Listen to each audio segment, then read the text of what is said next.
우선 어제의 기자간담회는 어떻게 보셨습니까? 저는 뭐 어제 기자간담회 제가 이제 장시간 저도 봤는데요. 역시 조국 스타일의 토크쇼를 신나게 했다. 이런 생각이에요. 여러 예, 가지 의혹에 대해서 조국 후보자가 아주 그냥 뭐 여유롭게 거의 변명에 가까운 그런 그 기자간담회를 했다. 이런 그 예, 판단입니다. 예, 의혹에 대해서 보통 모르겠다. 그리고 이제 가족들이 한 일에 대해서 잘 모르겠다는 말을 하면서 가족 말고 나를 비판해달라, 나를 비난해달라 이런 얘기를 했어요. 그런데 예, 예. 결국 결론은 법무부 장관을 하겠다는 그 욕심만 엿보이는 그런 그 기자 변명회였다 이런 생각이에요. 네. 뭐 하나도 해명된 건 없다. 해명된 게 없습니다. 어, 거의 아주 중요한 그 사모펀드라든지 그 딸의 그 논문 제1 저자 등재 문제라든지 장학금 문제라든지 이런 게 거의 다 부인을 했어요. 예, 그렇기 예. 때문에 이것은 역시 예상한 바입니다. 그리고 정말 분개하지 않을 수 없는 것은 이 국회 본청의 회의장을 그렇게 여당 의원들의 힘을 빌어가지고 기자회견을 하지 않았습니까? 그러니까 완전히 민주당 의원들은 그 사회까지 봐주면서 말이죠. 수석 예, 대변인이. 그래서 예. 차기 여권의 강력한 대권 주자를 알아서 모시는 형태의 그런 아주 그 정말 있어서는 안 될 그런 모습을 음, 보인 거죠. 그래서 네, 기가 막힌 일인데 이거에 대해서는 사실 문희상 국회의장과 유인태 국회 사무총장도 책임을 지셔야 된다. 이런 생각입니다. 네. 조국 후보자가 차기 여권의 강력한 대권 주자로 부상했다고 보세요? 저는 일단 국민들에게 강인한 인상을 줬죠. 물론 조국 후보를 둘러싼 또 본인을 포함해서 말이죠. 많은 이제 의혹을 불러일으킨 것은 예, 사실입니다만은 예. 법무부 장관을 하고 난 다음에 또 본인이 그런 어떤 그 실세로서 권력을 휘두르기에 좋은 여러 가지 환경을 만들어 간다면은 또 어떻게 장담하겠습니까? 그래서 네, 그런 것은 네. 있을 수 없다 우리는 생각합니다만은 어쨌거나 법무부 장관이 되기에는 적절치 않은 인물이에요. 네. 국회의장과 국회 사무총장이 책임을 져야 한다는 것은 뭔가 위법한 행동이 있었다고 보시는 겁니까?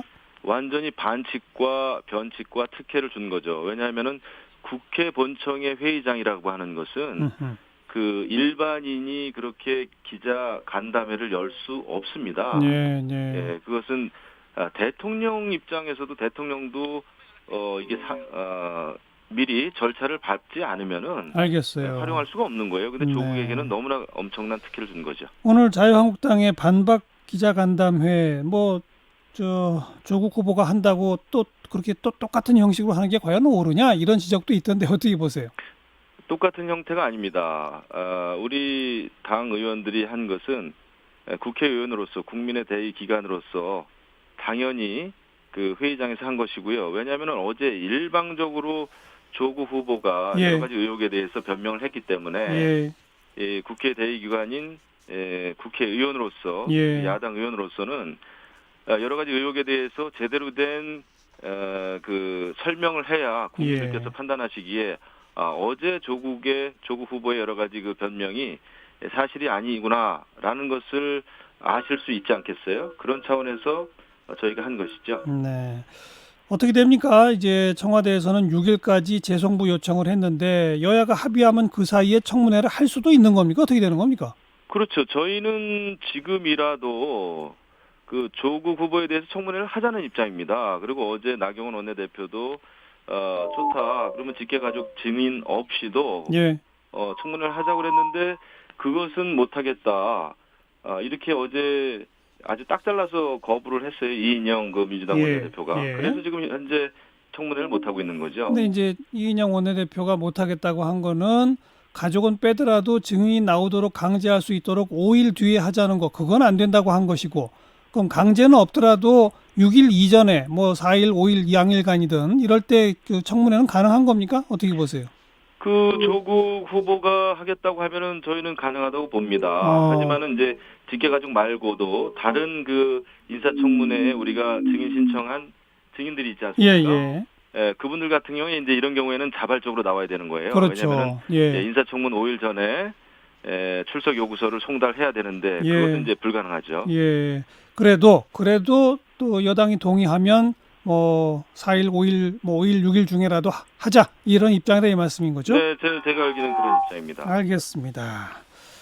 네, 자유한국당 김영우 의원이었고 이번엔 더불어민주당의 박주민 최고위원 연결합니다. 안녕하세요. 예, 안녕하십니까. 자, 어제의 기자간담회 또 오늘의 반박 기자간담회 어떻게 보셨어요? 제가 사실은 죄송하게도 오늘 자유한국당 반박 기자회견을 보지 못했습니다. 원래 예정돼 있었던 일정들이 있어가지고요. 오늘 오후에, 그러니까 저녁에 좀 정리된 자료들 또는 기사로 나오는 그 기사들 보면서 체크는 해볼 생각이었는데, 네. 직접 보지는 못했습니다. 뭐 내용은 못 봤다 하더라도 아무튼 이런 그 일방적인 양쪽의 기자간담회가 이틀 연속 이루어진 형식은 어떻게 보십니까? 사실 이제 그 청문회가 제대로 진행이 안 되면서 아마 후보자 입장에서는 뭔가 의혹을 해소하고 싶고 소명하고 싶은 바가 있었을 겁니다. 그래서 이제 후보자 입장에서는 그런 기회를 갖는 게 맞다라고 생각을 하는데, 예. 그러면 이제 후보자와 상관없이 정당이 그냥 일방적으로 후보자도 없는 상태에서, 즉 반론을 제기할 사람이 없는 상태에서 뭔가 그 의혹 제기를 하는 것이 맞느냐, 이 부분에 있어서는 조금 의문은 있죠. 예. 근데 뭐 양쪽 다 일방적이긴 마찬가지 아닐까요? 아닙니다. 어제는 이제 후보자가 있고 후보자에게서 뭔가 진실을 발견하려는 기자가 있었다면, 오늘은 사실은 그 후보자는 당사자가 없는 상태에서 의혹을 제기하는 그런 형식이었기 때문에 저는 다르다고 보고 있습니다. 네. 예. 앞으로는 어떻게 됩니까? 청와대에서는 이제 6일까지 재송부 요청했고, 조금 아까 자유한국당 얘기를 들어보니까 증인을 강제 출석시킬 수 있는 그런 시한도 이미 안 되지만, 여당이 동의하면 4일, 5일, 뭐 내일 모레라도 청문회 하자 이런 입장이던데 더불어민주당 생각은 어떻습니까?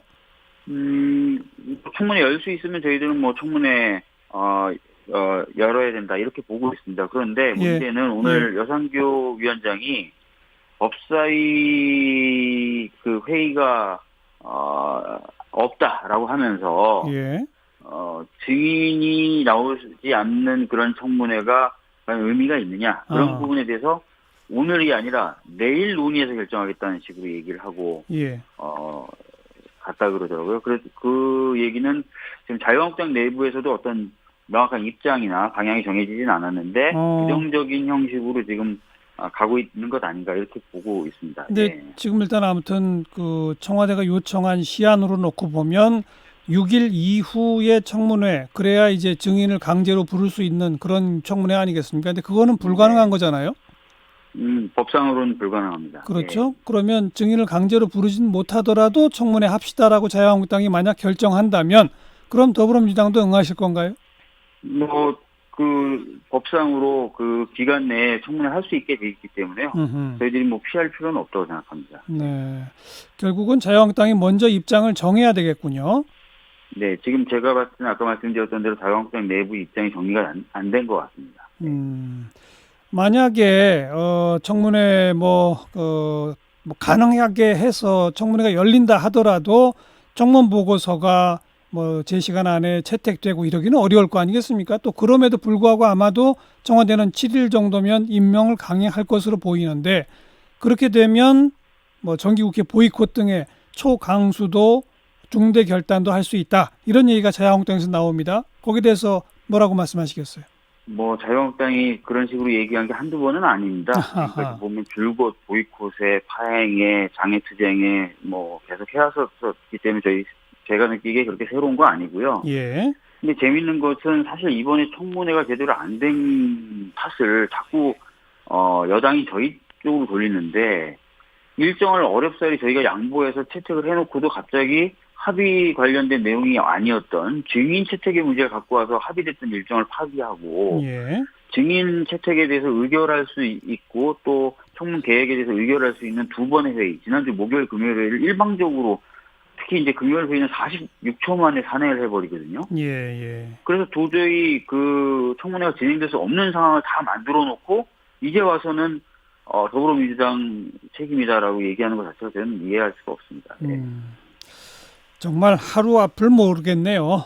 청문회가 열릴 수 있을지 없을지 아직도 오리무중이네요. 네, 여기까지 더불어민주당 박주민 최고위원 고맙습니다. 예, 감사합니다.